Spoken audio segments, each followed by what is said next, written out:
And another thing I want you to keep in mind is that all is not lost. Yes, there are major problems. Yes, there are people who suffer terribly, as the young man in this slide. There is terrible suffering. Many people who you will see television and the internet, and you think, oh, this is hopeless. How can we make any significant and sustainable change in the way of life among the poorest?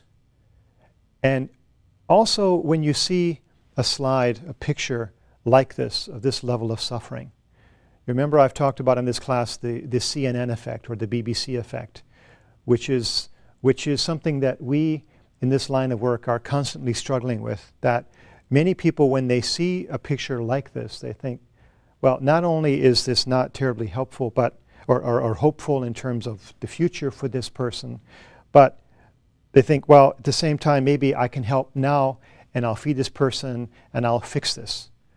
Remember, overall, when you see the starving person, that picture, typically from an emergency around the world, the media is so good at covering, that very small percentage of the poorest of the poor, the hungry poor, are actually those people who you're seeing.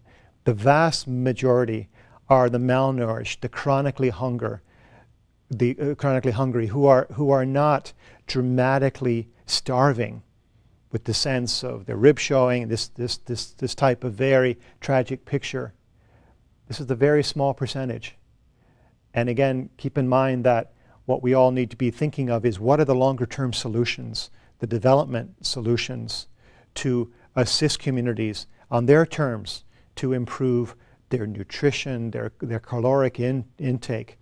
Overall, there's the school feeding programs that we've talked about, the maternal child health programs, the food for work programs, community asset types of building programs that help to improve nutrition and hunger overall. And then finally, just keep in mind that not only is there hope, but you remember that after a few months of feeding, this young man has recovered. And it's hard to believe that it's the same person. These programs can work.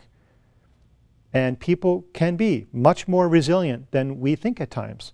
And you look at that first slide, again, as you saw previously in the other lecture, and think, well, that person's a goner. This is not going to happen. This is really too bad. What's it got to do with me? Well, what's it got to do with you is that taxpayers' money went to an NGO or to an international organization, to AID, whomever, and bought the food and paid for the staff who knew what they were doing to provide the therapeutic feeding support to this person to make all the difference. And now they're living and they are thriving.